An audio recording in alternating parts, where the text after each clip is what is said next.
स्वर कोकिला भारत रत्न लता मंगेशकर जी के निधन पर मैं अपनी गहरी संवेदना व्यक्त करता हूं।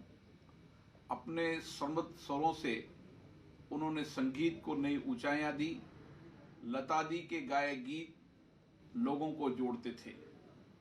भाषा के बंधन को तोड़कर उनके गीत विश्व के प्रत्येक हिस्से तक पहुंचे। लता दीदी के जाने से केवल मैं ही नहीं, प्रत्येक भारतीय के मन में जो वेदना और रिक्तता उत्पन्न हुई है उसको शब्दों में वर्णन करना कठिन है।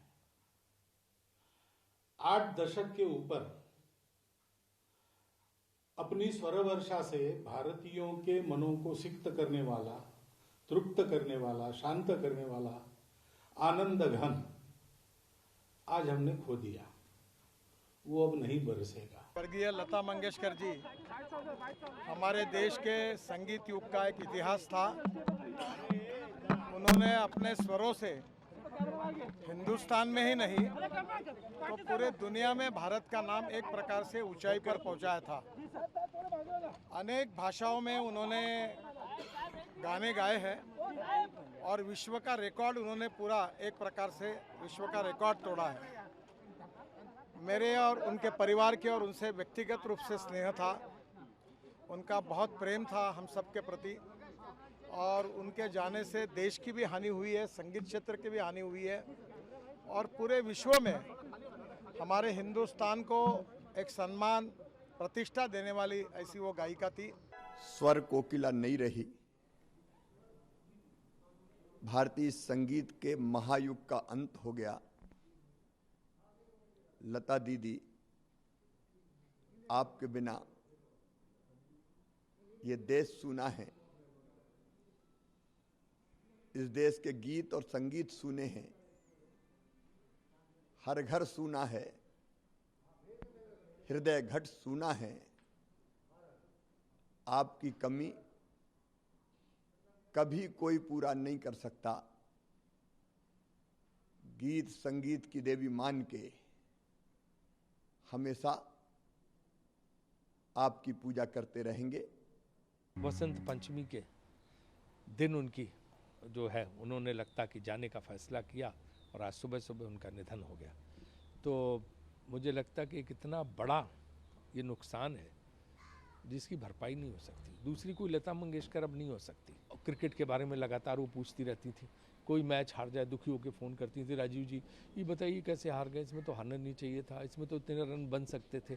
तो इतना क्रिकेट से लगाव था कि हम कुछ सोच भी नहीं सकते। कई हज़ारों सालों के बाद इस तरह की एक मेलोडियस वॉइस दुनिया में आवाज़ पैदा हुई थी और शायद कई हज़ार साल बाद इस तरह की जो वॉइस दुनिया में दोबारा आएगी। तो ऐसा लगता है कि हमारे अंदर जो म्यूज़िक के कदरदान हैं, जो म्यूज़िक को समझते हैं, जानते हैं, सुनते हैं, उनके लिए तो ऐसा लगता है कि तमाम दुनिया बेमानी हो गई म्यूज़िक के लिए, शून्य हो गया। तो आज के इस दिन पे हम यही कहेंगे कि अल्लाह उनकी आत्मा को शांति दे। लता मंगेशकर जी के साथ मेरी मुलाकात भी 2 बार हुई थी बॉम्बे के अंदर। मेरे प्रति बहुत स्नेह था उनका और पूरे देश के दिलों पर राज करने वाली वो ऐसी एक शख्सियत थी। वो हमारे बीच से चली गई। इतिहास में उनका नाम अमर हो गया है।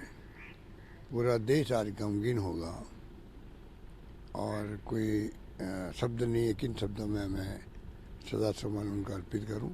बहुत बड़ी शख्सियत है, इतनी बड़ी कलाकार, पूरा सरस्वती जी का पूरा वरदान उनके ऊपर।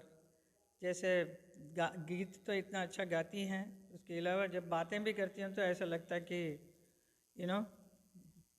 इतनी मधुर आवाज़, इतने ऐसे एक कलाकार, इतने अच्छे अच्छे गाने गाए हैं पूरे उनके करियर में।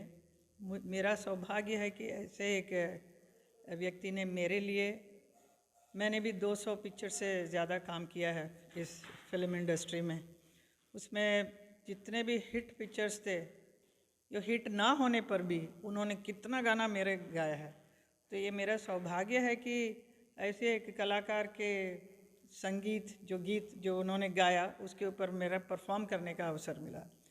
जैसे आप देख सकते हैं खुशबू, किनारा, लेकिन इस किस्म के बहुत सारे गुलजार जी के, फिर मनमोहन देसाई के नसीब, मेरे नसीब में तू है कि नहीं, ऐसा एक गाना, देन शोले का जब Tak Hai Jaan. See all are my very big hit songs. इसके अलावा नाम गुम जाएगा, आपको और भी किसी भी किस्म का अगर ये सैड सॉन्ग है, और आप जॉनी मेरा नाम में भी देख सकते हैं कितना अच्छा 3-4 गाने सब मेरे ऊपर था, और गाना लता जी का गाया हुआ, and all the songs were big hits from that time till recently जो भी पिक्चर मैंने किया है। उनके जैसा गाना बहुत मुश्किल है। It was something very special. It's very difficult to get somebody like that.